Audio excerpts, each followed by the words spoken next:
the comfort of your car.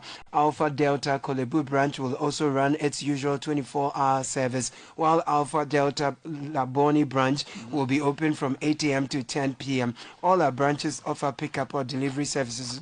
Just call us 055 1400999. Alpha Delta Pharmacy wishes all cherished clients a very happy Easter weekend. And if you're tired of HR headaches, simplify your business with Hot Jobs Africa. As your one-stop HR shop, we handle recruitment, labor outsourcing, expatriate management, consultancy services, and corporate training. Plus, we offer staff basing and 100% staff support to boost productivity. So don't let HR hassles hold you back. Contact Hot Jobs Africa today. Call us on 0303 980 362. WhatsApp us on 0204 336 004 or email us at info@hotjobsafrica.org. Our website is www.hotjobsafrica.org. Hot Jobs Africa. Think HR. Think Hot Jobs Africa.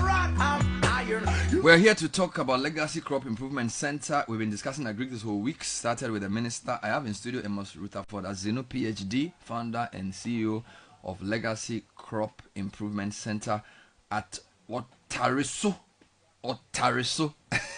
Ekwapim North Municipality. Doc, welcome to the show. Good morning.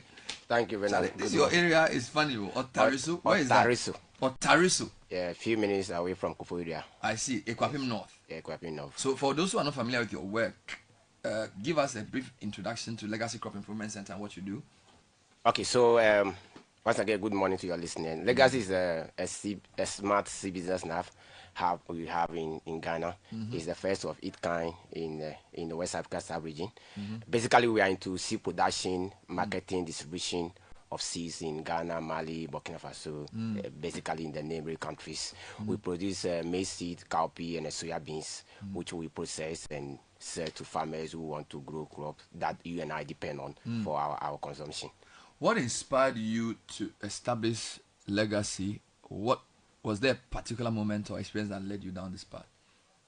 Yeah, so but I come from Angro, and if you know Angro very well, it's an island between the Kita Lagoon and the sea. And when I was a child, we used to go to, we do a lot of shallot farming. Angro is the only community in Ghana that has irrigation per unit area than any community in this country. Okay. But you realize that when we are doing all those things, the level of poverty in Angro is very, very, very high. So when I was schooling at Legon, I read a research paper that said 90% of the world arable lands are in the hand of smallholder farmers. And the smallholder farmers only feed the 13% of our population. It's terrible. So it tells you there's a missing link. So I try to see what is missing in there. If 87% of our population have to depend on the only 10% of the commercial farmers in the world, then I realized that, it's actually availability and accessibility of high quality seeds. So after leaving school, the whole idea is how do you establish a system that farmers can get a good quality seed to do a production. So basically. So what are the core activities of Legacy Crop Improvement Center? What services you provide to farmers? So apart from our seed business, we also have a tractor that's plow land. Farmers begin a good land preparation in the farmers that in the Kiapin of municipality. We have the state-of-art seed processing machine that can also process your grain, either being maize or rice, a cowpea for farmers who want it, especially those who want to export their soya beans or whatever crop outside this jurisdiction.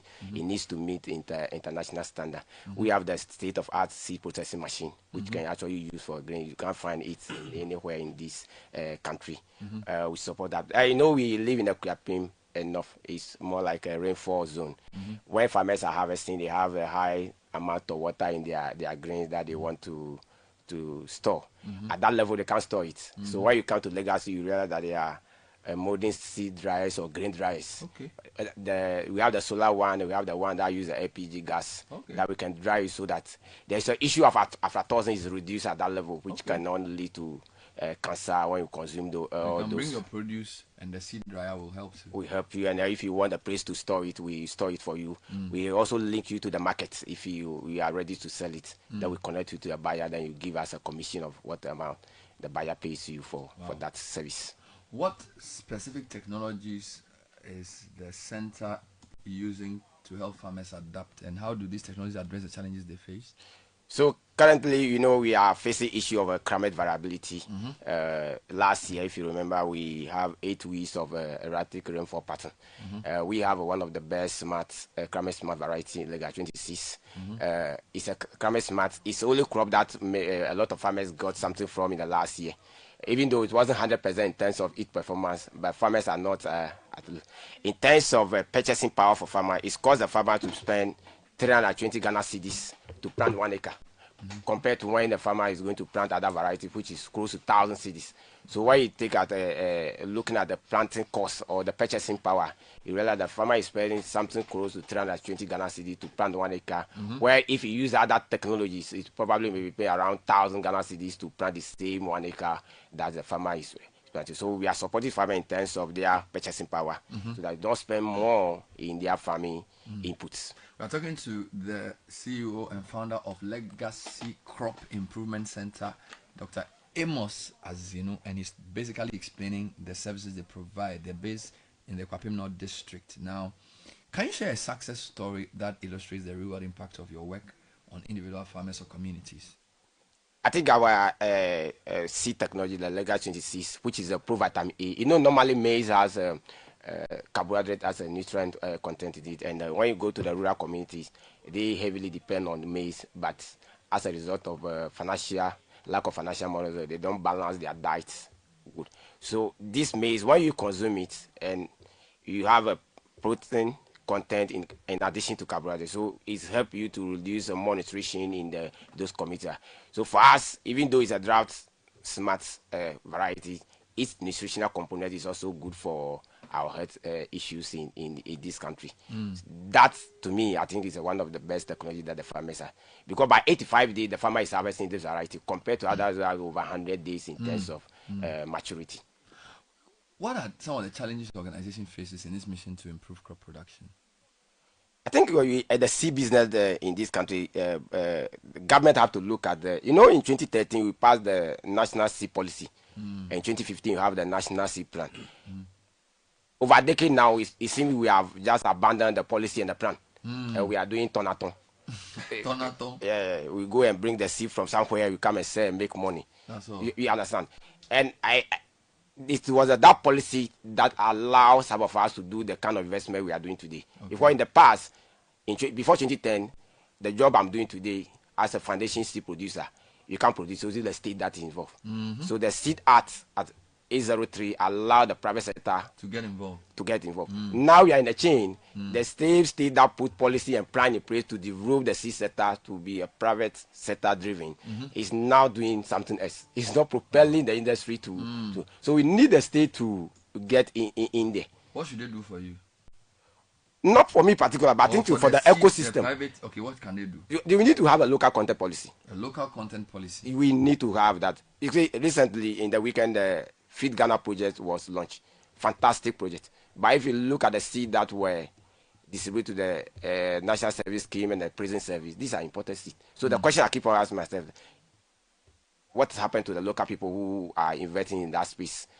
Because the state can say, oh, we want to buy for those people, but early science will tell us what kind of investment we have to do. I hope you are getting the point. That's what the state now, since we are not able to transition from a small holding system to commercial farm too, I think the state needs to have what I call the cooperative law to back our farmers. Because you see, it's difficult for the state itself and us to also deal with individual farmers who are not in association. So if we can have a law that actually puts all those people into a group or cooperative form, then it's actually take a lot of burden from the state. How long have you been running Legacy? November this year will be 10 years in operation. Decade. What's next for the Crop Improvement Center? And are there any new initiatives or expansions on the horizon? Yes, so this year we are introducing vegetables into our portfolio. So far, almost 10 years now, we are focused on the legumes and the cereals. This year we are doing pepper, okra, garden egg, onion, which we are new product we are bringing to the market. That market is a very huge market. Our vegetable seed market is always the seed. We are importing almost everything from outside this country. It's over $500 million now. we want to actually champion the local production of some of the vegetable seeds in this country through our research that we are doing. And we want to have one of the best research farm, private research farm. So far, the research institution in terms of crop improvement are in the hand of the state, that the state owned.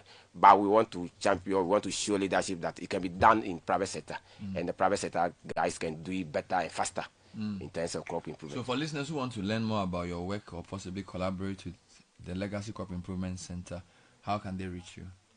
Okay, you can locate our office in Legacy Square or Tariso. Then when you are moving from Ekuapim district to West Koforidua, you can, or you reach out at 0257 431809, or you visit our website legacycrop.com. You can have more information about us. Can you repeat the numbers again? 0257 431809. Finally, what message would you have for our listeners on the future of agric and food security? I think the message to everybody, especially the leaders in agricultural space, is that when I always said when you want to control the destiny of a state or somebody, you control what the person eats. So we need to be very mindful what we do with agriculture. I heard the president this weekend saying that, agriculture is not afterthought. Yes, it's not afterthought. That means that we have to put the right resources in the right place at the right time with the right people. Thank you, Amos Thank you. Rutherford Azinu, CEO of the Legacy Crop Improvement Center, based in Otariso. Call them on 025 743 1809. 025 743 1809. Lots of comments on the matters. We'll come back with a few of them when we return.